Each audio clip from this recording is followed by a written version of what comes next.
নমস্কার। মনসা মঙ্গল অনুষ্ঠানে আপনাদের সবাইকে স্বাগত।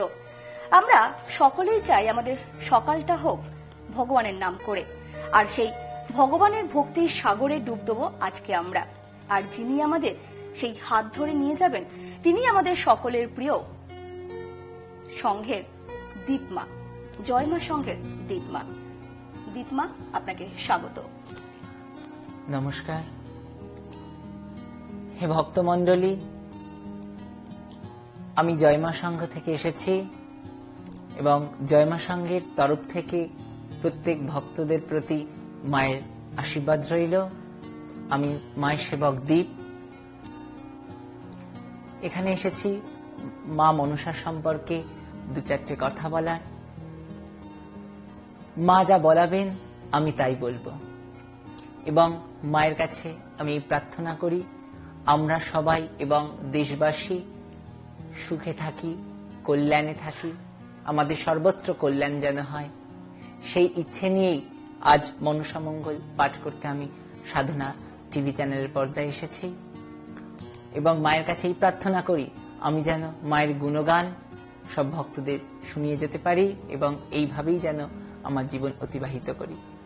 একেবারে দীপা, শুধু আমি নই, যারা দর্শকরা রয়েছেন পর্দার ওপারে, এটা সবাই জানতে চাইবে যে আমরা রামায়ণ বা মহাভারতের মতো মহাকাব্যের আলোচনা সবসময় করি, কিন্তু মনসা মঙ্গল কাব্য, যে কাব্য আজও গ্রাম বাংলার ঘরে ঘরে মুখে মুখে চলে, সেই মনসা মঙ্গল কাব্যকে কেন আপনি বেছে নিয়েছেন?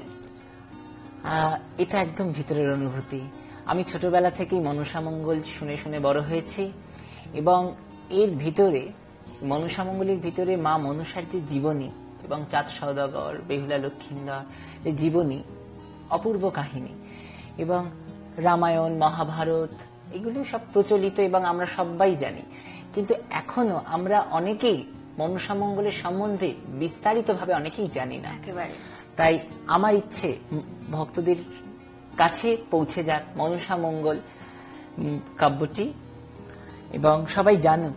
যেমন বেহুলা লক্ষিন্দরের জীবন কাহিনী তো আমরা জানি, মা মনসার সাথে কিভাবে সাহায্য করেছেন মা মনসাকে দেবী রূপে প্রতিষ্ঠিত করার জন্য বেহুলা, কিন্তু আমরা এটাও জানি, মানে আমরা অনেকে এটাও জানি না যে মা মনসা কিভাবে আজকে মনসা দেবী হয়েছে এবং মা মনসার জীবন কাহিনী খুবই কষ্টের।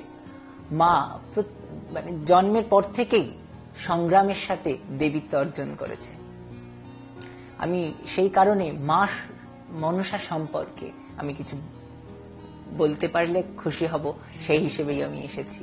একেবারে তাই, যারা দর্শক বন্ধু রয়েছেন তারাও জানি অধীর আগ্রহে রয়েছেন সেই মনসা মঙ্গল পাঠ শোনার জন্য, সেই কাহিনী শোনার জন্য। তবে এই কাহিনীতে আমরা আসব, তবে তার আগে ছোট্ট একটা প্রশ্ন রয়েছে যে এই যে গুরু দায়িত্ব আপনি আপনার কাঁধে নিয়েছেন, শুধুমাত্র সমাজ সেবা নয়, মানুষের সেবা, সেখানে দাঁড়িয়ে কিভাবে এই গুরু দায়িত্ব নিয়ে আপনার পথ চলা শুরু হয়েছিল? এটাও ভিতরের অনুভূতি। আজকে আমার বয়স যখন 9 বছর তখন থেকে আমার পথ চলা শুরু। বাগুইয়াটি আদর্শপল্লীতে আমার মন্দির, দেবালয়, ওখান থেকে আমার সাধনার জগতে আসা। খুব ছোট বয়সেই আমি এই পথে চলে এসেছি, মা নিয়ে এসেছেন, আর এটা মায়ের ইচ্ছে। মা আমাকে এইভাবে তার পথে চালিত করছেন এবং এই আমার এই পথটা তারই দেওয়া, আমি তার কাছ থেকে আমি পেয়েছি। আমি এইভাবেই মানুষের কাছে চলে এসেছি, আমি চাই মানুষ উপকৃত হোক। এই মনসা মঙ্গল পাঠ হলেও কি উপকৃত আমি পরের ব্যাখ্যাতে যাব। আমি সবকিছু মিলিয়ে আমি আজকে মানুষের কাছে এসেছি যে মানুষ সুখী থাকুক। আমার একটু খাটনিতে, আমার একটু প্রচেষ্টায় যদি মানুষ ভালো থাকে, এর থেকে বড় পাওয়া তো কিছু না, আর কিছু হতে পারে না। এই যে মানুষের কাছে পৌঁছে যাবা, মানুষকে যে সাহায্যের হাত এগিয়ে দেবে এবং মা মনসা মঙ্গলকে সবার সামনে নিয়ে আসা, এই যে একটা সাধনা, এই সাধনায় কিন্তু আজকে আমরা তুলে ধরবো আপনাদের সকলের সামনে দেবী বন্দনা দিয়ে। তাহলে আমি মনসা মঙ্গলের প্রথম দেব স্তুতি আরম্ভ করি, নারায়ণ স্তুতি। নারায়ণং নমস্কৃত্যং নরং চৈব নরোত্তমং দেবীং সরস্বতীং চৈব ততো জয়মুদীরয়ে। দেব্যৈ নমঃ সরস্বত্যৈ নমঃ বেদব্যাসায় নমঃ নারায়ণায় নমঃ নরায় নমঃ নরোত্তমায় নমঃ। জরৎকারো মুনে পত্নী ভগিনী বাসুকী রূপে আস্তিক মুনে মাতা মনসা দেবী নমস্তুতে। ধরুন সত্যি আজকের সকালটা যে এত সুন্দর হয়ে উঠবে আপনিও ভাবেননি, না আমিও ভাবিনি।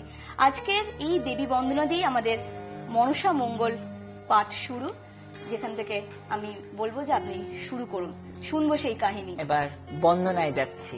আগে দেবীকে বন্দন করে নি, মাকে ডাকি যে মা আমাদের মধ্যে এসো এবং আমার কণ্ঠে তুমি অধিষ্ঠান করে আমাকে সাহায্য করো, যেন তোমার মহিমা আমি মানুষের সামনে তুলে ধরতে পারি। আমি আসলে কিছুই জানি না, যা উনি জানাবেন, যা বলাবেন আমি তাই আপনাদের শোনাবো। প্রিয় ভক্তে তোমায় ডেকেছে, প্রিয় ভক্ত তোমায় ডেকেছে, বন্দিলাম বন্দিলাম মাগো যন্ত্রে দিয়ে ঘা। প্রিয় ভক্ত তোমায় ডেকেছে, অবধান করহ মাগো জগৎ গৌরী মা। প্রিয় ভক্ত তোমায় ডেকেছে, হংস বাহনে বন্দম দেবী পদ্মাবতী। প্রিয় ভক্ত তোমায় ডেকেছে, অষ্টনাগ সইতে দেবী এসো শীঘ্র গতি। প্রিয় ভক্ত তোমায় ডেকেছে, দুই দিকে দুই হংস মায়ের মধ্যে অজাগর। প্রিয় ভক্ত তোমায় ডেকেছে, নাগ ছত্র শোভিছে মার মাথার উপর। প্রিয় ভক্ত তোমায় ডেকেছে, দক্ষিণে সুগন্ধা দেবীর বামে বসে নেতা। প্রিয় ভক্ত তোমায় ডেকেছে, মৈথ আসনে বসে তক্ষকের মাতা। প্রিয় ভক্ত তোমায় ডেকেছে, সোনার ঘটে বসো দেবী রূপার ঘাটে পাও। প্রিয় ভক্ত তোমায় ডেকেছে, দণ্ডে দণ্ডে দিব আমি সে চামরের বাউ। প্রিয় ভক্ত তোমায় ডেকেছে, যতক্ষণ জুড়িয়া মাগো তোমার গীত গাই। প্রিয় ভক্ত তোমায় ডেকেছে, অন্য স্থানে যাও যদি মা শিবের দোহাই। প্রিয় ভক্ত তোমায় ডেকেছে, বালক দেখিয়া যেন সুখী পিতা মাতা। প্রিয় ভক্ত তোমায় ডেকেছে, তেন মতে প্রসন্ন হইয়া শুনো মোর কথা। প্রিয় ভক্ত তোমায় ডেকেছে, অধম বালক আমি অধমের সীমা। প্রিয় ভক্ত তোমায় ডেকেছে, তবে যদি দয়া করো তোমার মহিমা। প্রিয় ভক্ত তোমায় ডেকেছে, বন্দিলাম বন্দিলাম দেবী তালে দিয়ে ঘা। প্রিয় ভক্ত তোমায় ডেকেছে, স্বর্গ ছাড়ি ওলায় গো জগৎ গৌরী মা।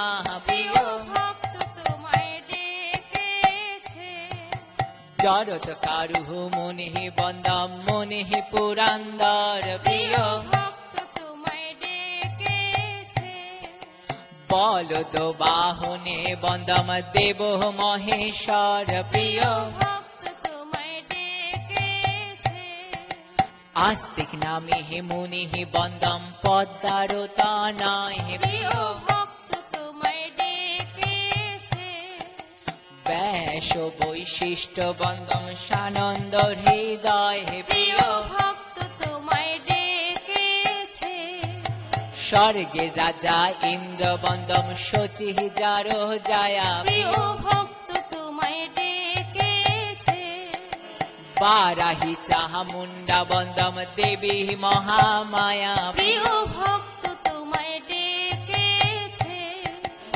অংশরথ বাহনে ব্রহ্মা কমল লোচন প্রিয় ভক্ত তোমায় ডেকেছে গরুর বাহনে বন্দম বিষ্ণুর চরণ প্রিয় ভক্ত তোমায় ডেকেছে সরস্বতী মাতা তার পয়ার যোগায় প্রিয় ভক্ত তোমায় ডেকেছে একে একে বন্দিলাম যত দেবগণ প্রিয় ভক্ত তোমায় ডেকেছে ছাড়িলাম বন্দনা বাই গীতে দাও হে মন প্রিয় ভক্ত তোমায় ডেকেছে স্বপ্ন অধ্যায় পালা বলি শুনো সর্বজন প্রিয় ভক্ত তোমায় ডেকেছে রাম ভাব রাম চিন্তা রাম করো সার প্রিয় ভক্ত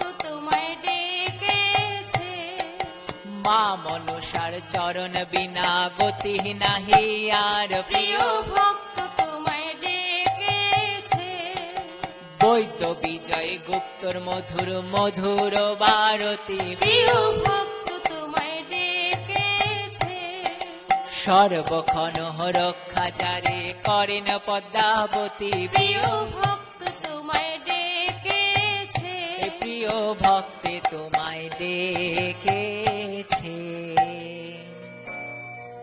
বাহ, অসাধারণ। সত্যিই প্রিয় ভক্তদের ডাকেই কিন্তু এই ভক্ত এবং ভগবানের যে একটা সম্পর্ক, যেন সেই দু আঙুলের সম্পর্ক, কোনো না, পার্থক্যই নেই। পার্থক্য নেই, একদম পার্থক্য নেই। বলে প্রকাশ করে মানে বুঝিয়ে বোঝানো যাবে না, মানে আমি যে প্রকাশ করব বোঝানো যাবে না, এগুলো সম্পূর্ণ অনুভূতির, একদম অনুভূতি থেকে বোঝাতে হবে, মন থেকে। মন থেকে। আর বুঝেও নিতে হবে, ভক্তই ভক্তির অন্তর বোঝে এবং ভগবানকে বুঝবে যে সত্যি ভক্ত হবে, এবং এক ভক্ত আরেক ভক্তের অন্তরটা বোঝে, উপলব্ধিটা বোঝে। একেবারে। তো এবার আমরা কি ঢুকবো সেই পাঠে? এবার ঢুকবো কোথায়? আমি এখন যাব বরিশালে। আচ্ছা, বরিশালে। বরিশালে যাব, আমরা সবাই মিলে এখন বরিশালে চলে যাব। আর কখন? এখন সকালবেলায়, কিন্তু আমরা চলে যাব রাত্রিবেলায় চলে যাব। আচ্ছা, সেটা কি হয়েছিল? কি হয়েছিল? মা মনসা, পদ্মাবতী মহাদেবের কন্যা, তিনি একটু বিচলিত হয়ে গেলেন হঠাৎ, কারণ তার মহিমা মানুষের কাছে ভালোভাবে প্রচার হচ্ছে না, বুঝতে পারছে না। অর্থাৎ মা তখন ভাবছে কি কোথায় যাই, তখন দেখলো আমার এক ভক্ত আছে বিজয়গুপ্ত, তার বাড়ি যাই। অর্থাৎ এই মনসামঙ্গল কাব্যটি 22 জন কবি লিখেছে, কিন্তু বিজয়গুপ্তের এই মনসামঙ্গল মা নিজে আদেশ করেছেন যে বিজয় তুমি লেখো, তাই বিজয়গুপ্ত রচনা করেছিলেন।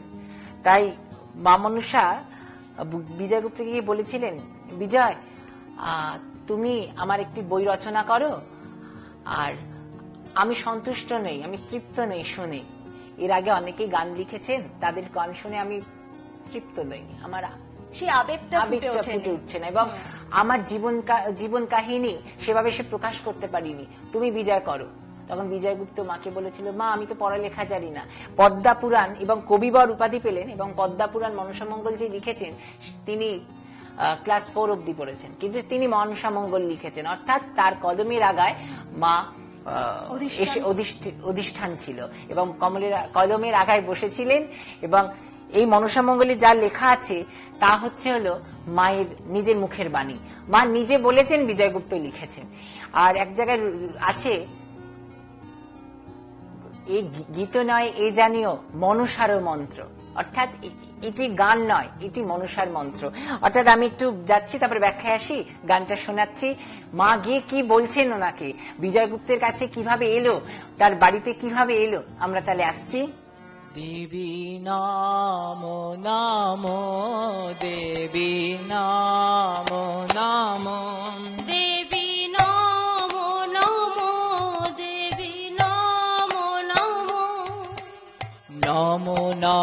পদ্মাবতী জগতের সার দেবী দেবী নমো নমো তোমার চরণ বিনা গতি নাহি আর দেবী দেবী নমো নমো তোমার যদি দয়া হয় মা কিঞ্চিত নয়নে দেবী দেবী নমো নমো কিসের অভাব মাগো এ তৃণ ভুবনে দেবী দেবী নমো নমো শ্রাবণ মাসের রবিবারে মনসা পঞ্চমী দেবী দেবী নমো নমো দ্বিতীয় প্রহর রাত্রি নিদ্রা যায় স্বামী দেবী দেবী নমো নমো নিদ্রায় ব্যাকুল লোক না জাগে একজন দেবী দেবী নমো নমো হেন কালে বিজয় গুপ্ত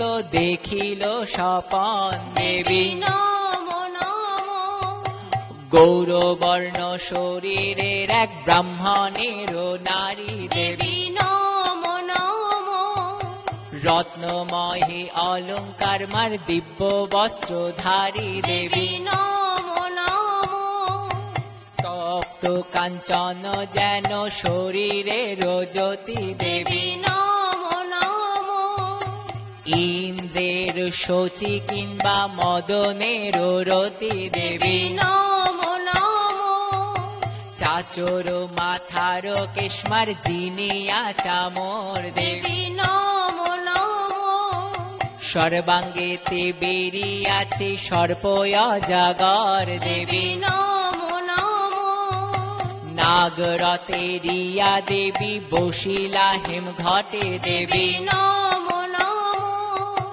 উঠো উঠো পুত্র বলি হাত দিলা পিঠে দেবী দেবী নমো নমো গা তোলো আরে পুত্র কত নিদ্রা যাও দেবী দেবী নমো নমো শিয়রে মনসা তোমার চক্ষু মেলি চাও দেবী দেবী নমো নমো মনে ভয়ে না করিও দেখিয়া নাগ জাতি দেবী দেবী নমো নমো মহাদেবের কন্যায় আমি নাম পদ্মাবতী দেবী দেবী নমো নমো মোর পায়ে ভক্ত তুমি সেবক প্রধান দেবী নমো নমো স্বপ্ন উপদেশ বলি না করিও আন দেবী নম নম। কি হচ্ছে, শ্রাবণ মাস এবং তিথি ছিল পঞ্চমী আর রবিবার ছিল। সেদিন রাত্রে বিজয়গুপ্ত